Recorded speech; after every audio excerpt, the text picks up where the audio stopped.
Hello to everybody from Tiverton, Bead and Wool Shop, and welcome to our YouTube channel and our podcast about new yarns, new things, projects I'm working on, and what's happening in general, sometimes in shop or around the shop. So there are a couple things we would like to go through today. And the first thing is I would like you to introduce the new yarns. And I've been told with a greatest confidence that Japanese things are now in. And they are in not only in knitting, they are in sewing, dressmaking, and all sorts of other crafts. So am I right? Am I wrong? I don't know. But of course, I did get carried away. And some of you who come into shop or follow our Facebook or Instagram already have seen this yarn.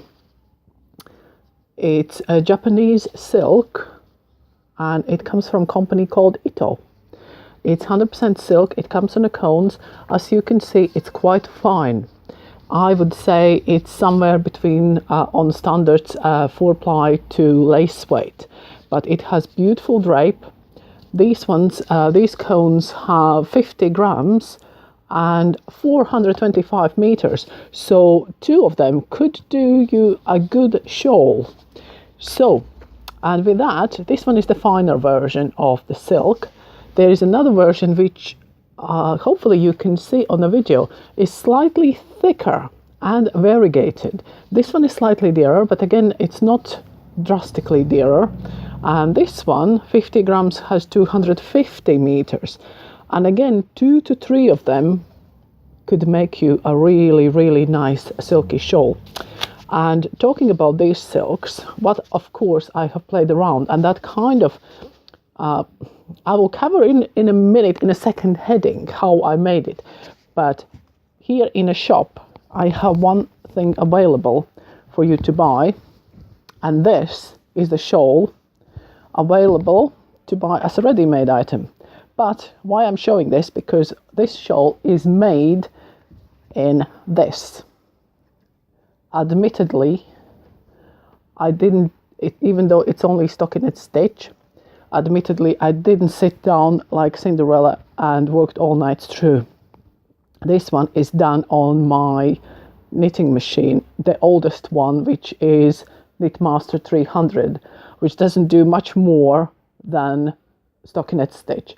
And I do have to sit there and do one side to other side, but hey, it does beautiful stockinette stitch shawl.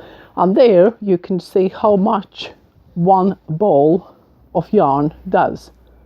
See, that's the pale blue from there to there.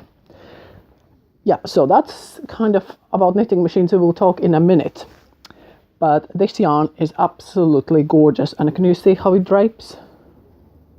Beautiful. And what else I have done, for those of you who do have knitting machines, as I'm a beginner, I'm only playing. What I found sometimes frustrating is the time it takes to cast on and cast off on the machine. So what I have started doing, I'm using scrap yarn. I knit like 10 rows in scrap yarn, and then I start with the good one. And when I take it all off, and same finishing, I knit, let's say, 6 extra rows in a scrap yarn, and then I just take it off the machine. And then I take my knitting needles and I pick the stitches, and then just maybe knit 1 row like here, because the yarn is very fine, and then cast on like I would be with hand knitting. And of course this one has a bit of tassel. I had to put tassels on. It's just, I think, finishes it off nicely. Yeah, so this one is in the shop, or you can email me. This one is £59 for this beautiful, beautiful lacy shawl. And yes, I am trying to sell you the product. Surprise, surprise. We are a shop in the end of the day. But anyway, yeah, this one is really good. And it's right on the trend and beautiful, beautiful for summer, because it's 100% silk and it's absolute treat. And some of the customers have knitted with this one using 2 balls of that, just using garter stitch. And again, if you follow us on Instagram and Facebook, you possibly will see where we shared the customer's pictures, and just doing a simple moss stitch, something like really not very wide, but just a simple moss stitch, and just doing a scarf works absolutely wonderfully. Then another little thing from the same company, right? These little packets or parcels are 70% alpaca and 30% wool. And these ones are 25 grams and 150 meters. So it is a really fine and quite gently twisted yarn. But, and this color is not maybe the best one to show you, but I will show you another piece in a minute. It has the gentlest color change. Can you see? It's just that shading. There are some colors which are kind of a bit more vibrant, like this one. This one is candy, and this one, I think it was called green, mixed green. All of them are available now. But can you see this mitten? This mitten, I will put below the video, you know where the comments are. I will put a link to the Ito Yarns website and to this pattern, because that's their pattern. It's free to download, it's free to use, and there are 3 or 4 sizes. And I have tried to knit, it is for different yarn, but it works perfectly fine with those little Tsuchi, I think it's Tsuchi parcels. And one parcel, actually, if you do the smallest size, like this one, should do you a pair, because this little glove weighs only 10 grams and you have 25 in this one. I can kind of stretch it on my wrist, and people who know me, I'm not the smallest person, but it fits lovely. It kind of, I mean, it is slightly too small for me. I would quite happily knit the largest size. If you're doing the largest size and you want to get away with one of those parcels, you can easily just reduce slightly the length there. And then when you're knitting, just make sure you kind of have enough for the other one. But the color change, as you can see, doesn't repeat. So you could end up with each glove different. The same thing talking about Japanese and talking about Ito yarns. They do as well ready-to-wear things. And these little 95% silk wrist warmers are absolutely gorgeous. And that, they don't have thumb holes, so they're kind of good for exercises and all sorts of things. If you are cold in your yoga class, apparently, or you do carry a lot of bags or things like that. There we go. And these ones come again in various colors. But that's kind of the Japanese part over. The other thing which I would like to talk to you, and because lots of people are always interested what I'm doing, what I'm knitting, what I'm working on. And yeah, we will come back first to the knitting machine. Because this one, look, this one is, when we talk about knitting machines, I am absolute beginner. And as I said to you before, this one I knitted on the oldest machine, which my other half, Martin, he got somewhere free. And now one of my customers kindly gave a contact to the lady who wanted to get rid of one of the knitting machines her mum had. And of course I couldn't say no. This new machine is slightly more up from my very old one. And it has punch cards where I can knit Fair Isle. And look how gorgeous it looks. Right? And this, again, I used the Tsuchi little balls. This piece, right, we will come back to it. Why, what it is, that is the question. What was intent and what came out? So these things happen even with the best ones, all right? Because I quite liked this kind of design. And I thought, oh, these ones have nice color change. So how about clashing the color changes on this pattern? See how beautiful it looks. Well, at least I think it's beautiful. And if you look there, there's again another color change coming in. It's gorgeous. But what is this object? If I turn it back inside out, you will see what I meant when I started making it. Basically, it's supposed to be a cowl, right? It's supposed to be like this, which you can pull over. I don't want to ruin my hair for the video now, but basically you pull it over and it should sit like that, and yeah, you can pull it off. And other thing which I got from the lady is something which I call stitcher upper. Basically, it's an electric machine which stitches up knitting. You still need to spend time and peg your knitting on the needles, but it works lovely. So I have never seen it before, and I really don't know how it's called in real life. I call it my stitcher upper. It's a big drum with pegs coming out. So to cut long story short, normally when I do these cowls like these ones, the first thing I do when I finish with my scrap yarn, I graft the two ends. And as you can see, you can't really see, but here inside there is a grafting. And then I thought, like, yep, if I peg like so one side and then peg other side on the top of my stitcher upper, I can stitch it up. Just do not forget to leave a gap to turn all the work inside out when you're finished. Yes, of course, as you can see, I left a gap. But watch this. This is how it should be. There's the hole, double-sided. You can turn inside out. Lovely job. And now watch this.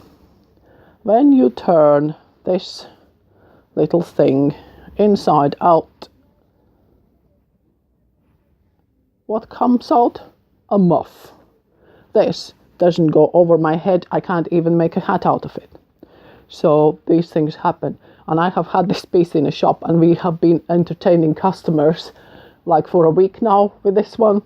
Nobody can believe it can happen. But it does.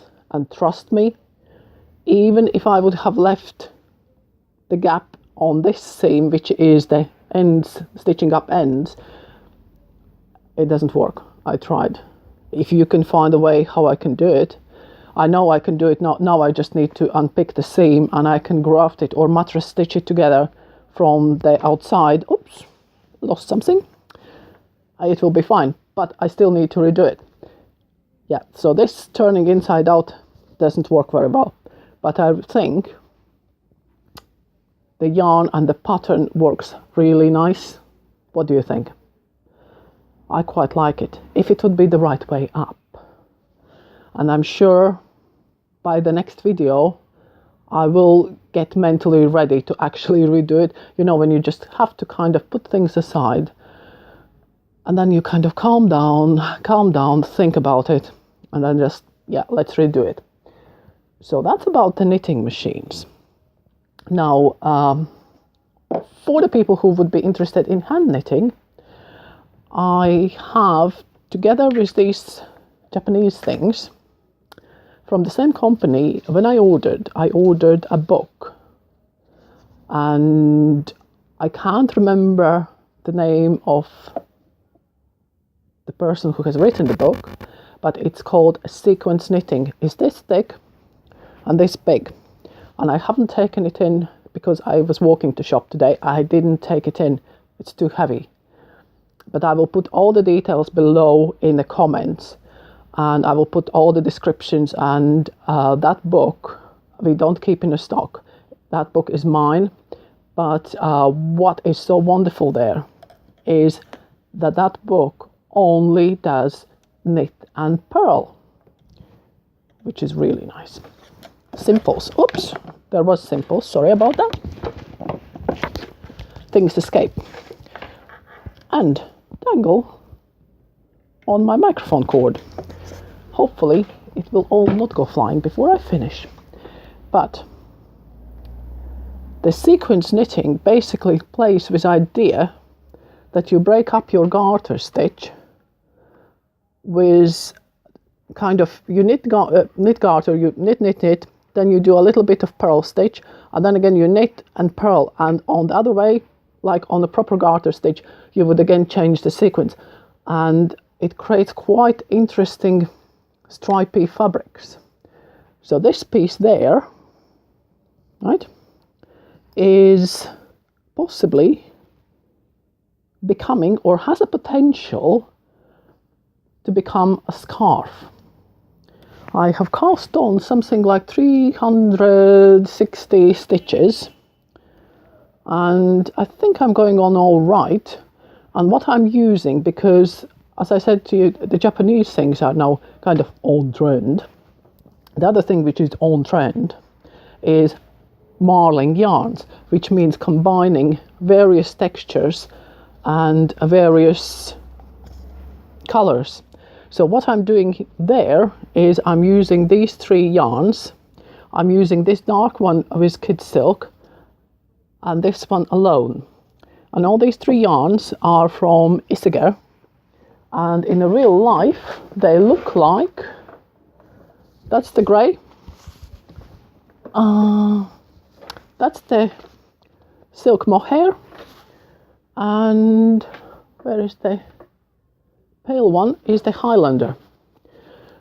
So combinations are hundreds and hundreds there. And I find it always fascinating. Because to be honest, that's why this yarn is on the cones. Because I unwound the balls onto these for the machine knitting. And you know, funny enough, I have tried the same pattern than this one, combining the kid silk with that fine one for one of the colors and using this one as the other color. But my God, it was awful. It was one of those things. I started knitting, and because I can see the back with the towards me, I can see the back with the overstretch, and then the pattern forms behind. And I thought, oh, this is nice. Oh, this one is nice and soft and fluffy. Yeah. And when I looked on the correct side, do you know, I don't know why I bothered to use kid silk, because all the fluff was kind of knitted in and was showing on the on the wrong side.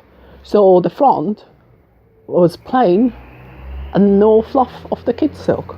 I never seen anything like that happen, but now we know we don't do that. So that's why I'm using these yarns, and they are on the cones instead of being in a nice ball. The cones are a bit annoying because they always fall over. But, you know, we still need to use the yarn up. What else we will do with it?